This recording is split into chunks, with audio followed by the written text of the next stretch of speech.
Buongiorno! Today is a new day to explore Palermo.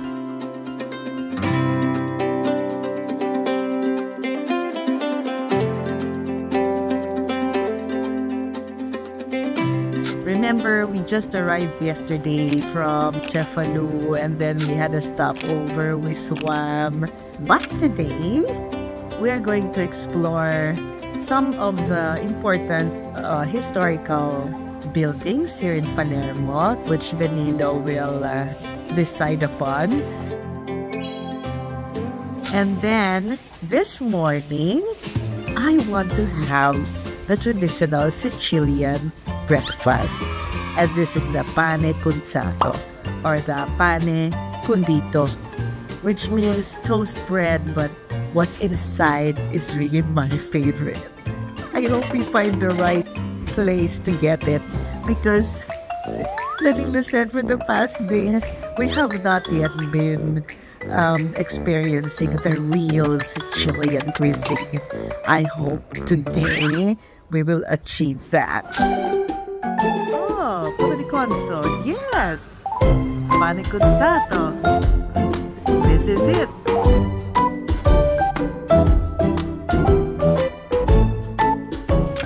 Oh wow, so many choices. I love it.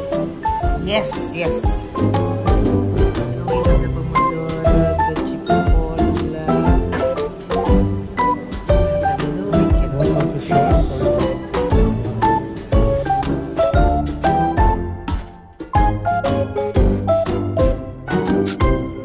oh no. Dispiace, my dream is the asciughe. Okay, la prossima. Ciao. Wala yung asciughe. Asciughe is yung ano yun, anchovies. And that's my dream. Okay, let's look for another one. Okay, let's find something along the way. Gelateria.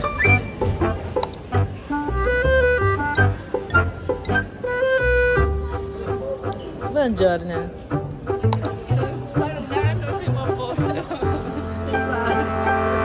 Finally, may nakita akong Pilipina. Ang gaganda nila, oh, Pak.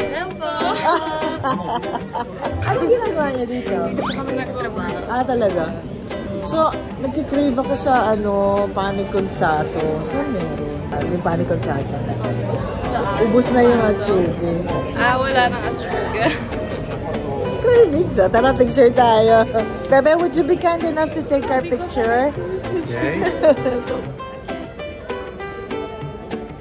Dito ba kayo pinanganak? Ako pa po.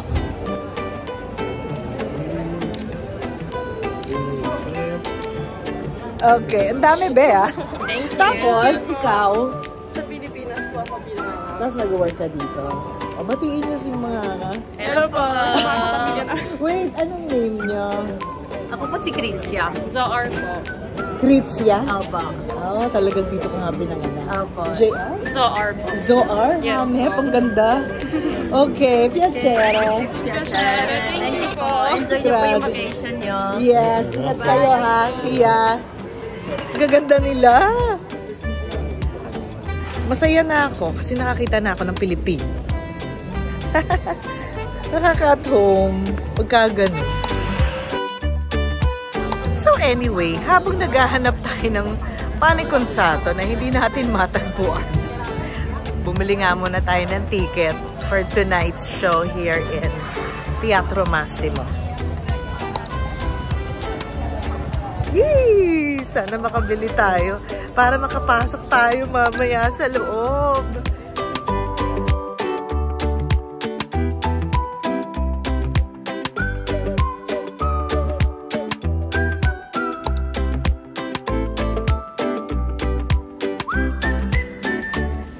See, it's hard. I don't think What? we'll be able to. Why? What number are we? B10. B10? Nakapila kami. Tapos Danilo decided he will just buy online. Kasi bagal ng pila. Did you get it? Yes. Okay. It's not every day that you will visit Palermo and watch something in this beautiful theater. Magla-lunch time na. Hindi pa rin ako nakaka-breakfast. And then we had to extend our parking.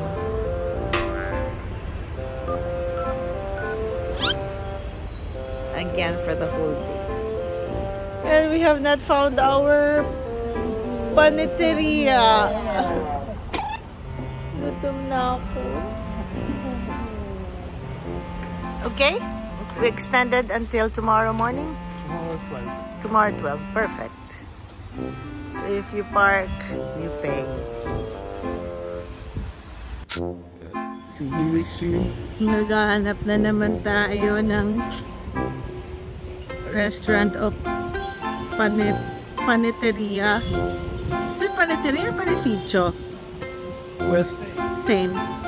Na nagsiserve ng gusto ko, yung pane con sato. Okay, Palermo is a very big city, of course. That's why it's the capital of this region.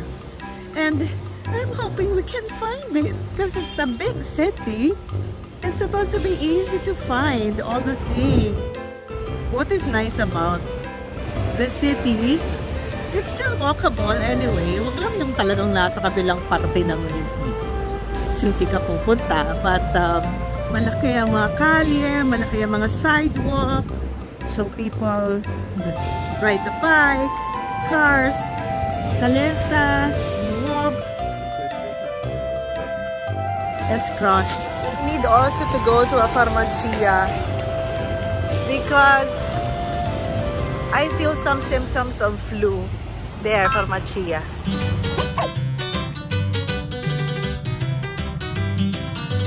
Ito, Taciflu. This is what I take or what I drink with water when I feel like I'm going to be sick with colds or cough. It's really effective.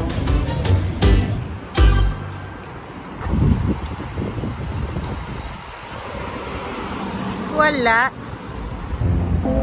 The restaurant is closed. Oh no.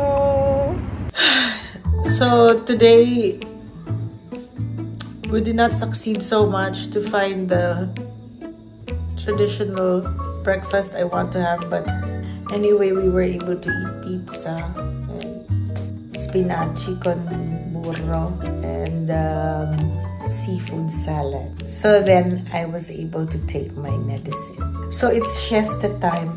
I think I'm gonna rest first because tonight we are watching an opera for 3 hours.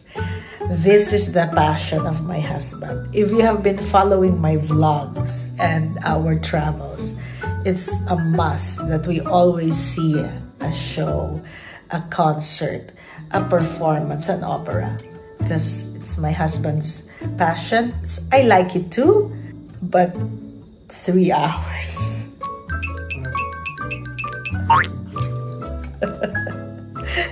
And we're gonna watch there at the most important theater where opera is being shown in Italy. It's the biggest, is it? The biggest theater opera in Italy and the third in Europe.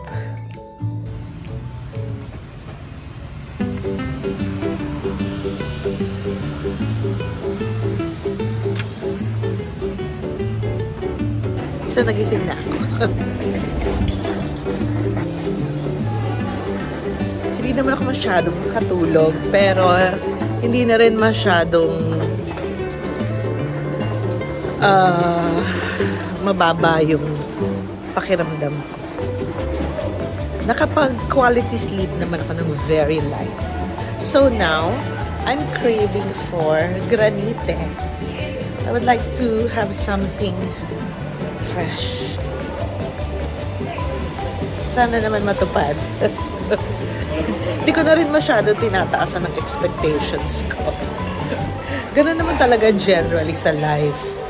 Meron kang mga dreams, pero i-carry mo lang. Okay? Tapos dream ulit. Yes. Let's try! Ba't walang tao? tao, parang hindi ka sure. But Jana, let's try.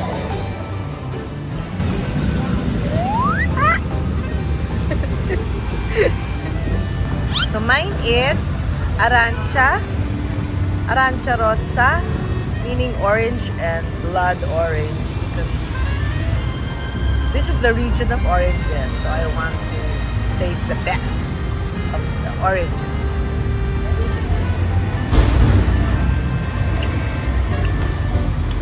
Anyway, nakaka-brain freeze.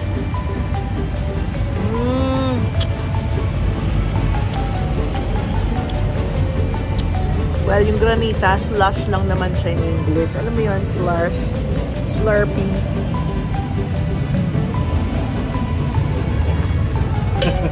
Naubos ko. Ngayon naman nilalabig na.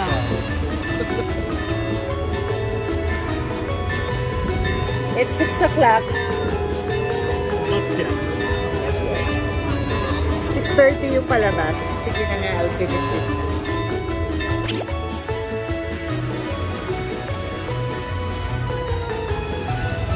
Hop on! Hop off! Yay! Papasok na tayo sa Teatro Massimo.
Doon kami nakaupo.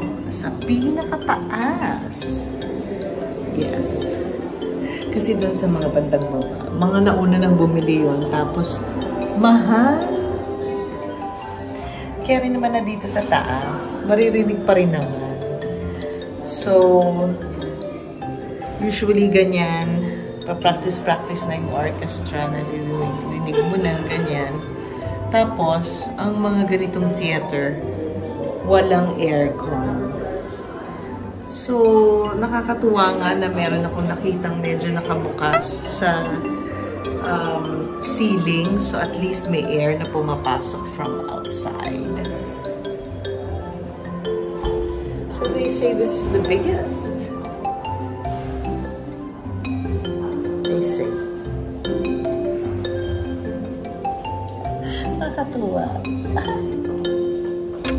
Let's see. Oh. Oh, wow.